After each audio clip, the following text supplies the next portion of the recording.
Hi friends, welcome to Sriranga's kitchen. இன்றைக்கி நம்ம கிச்சனில் சம்பா கோதுமை ரவை கிச்சடி ரெசிபி தான் பார்க்க போகிறோம். வாங்க பார்க்கலாம். இப்போ பண்ணத்துக்கு ஒரு பேனில் 1 டேபிள் ஸ்பூன் நெய், 3 டேபிள் ஸ்பூன் எண்ணெய் சேர்த்து விட்டுக்கலாம். நெய் உருகி எண்ணெய் நல்லா சூடானதும் ஒரு சின்ன துண்டு பட்டை, 4 கிராம்பு சேர்த்து விட்டுக்கோங்க. கூடவே ஒரு பெரிய சைஸ் வெங்காயத்தை பொடியாக நறுக்கி சேர்த்து விட்டுட்டு வெங்காயத்தை நல்லா வதக்கி விட்டுக்கலாம்.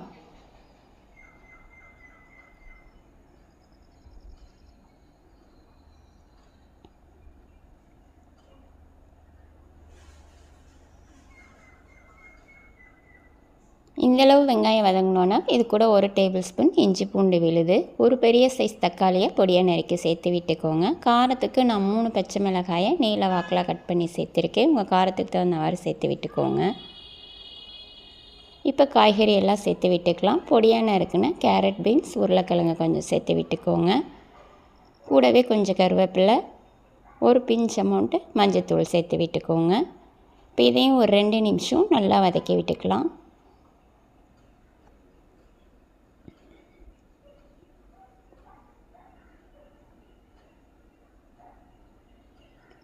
இப்போ தேவையான அளவு உப்பு சேர்த்து இது ஒரு தடவை நல்லா கலந்து விட்டுக்கலாம்.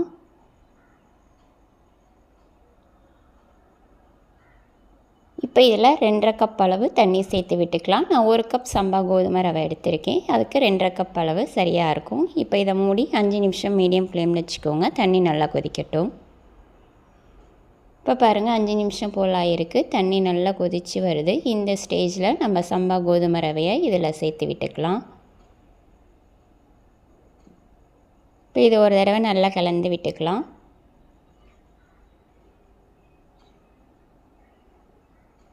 இப்போ பொடியாக நறுக்குனா கொத்தமல்லி இலை கொஞ்சம் சேர்த்துட்டு இதையும் கலந்து விட்டுக்கோங்க.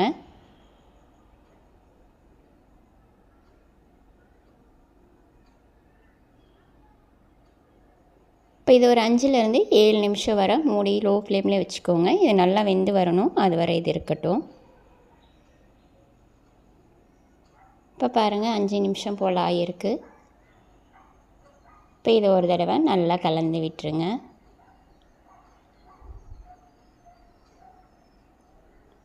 அவ்வளோதான், நம்மளோட சம்பா கோதுமை ரவை கிச்சடி சூப்பராக ரெடி ஆகிடுச்சு. நீங்களும் இதே மாதிரி உங்கள் வீட்டில் ட்ரை பண்ணி பாருங்கள். உங்களுக்கு இந்த வீடியோ பிடிச்சிருந்தால் லைக் பண்ணுங்கள், ஷேர் பண்ணுங்கள், சப்ஸ்கிரைப் பண்ணுங்கள். தேங்க்யூ ஃபார் வாட்சிங்.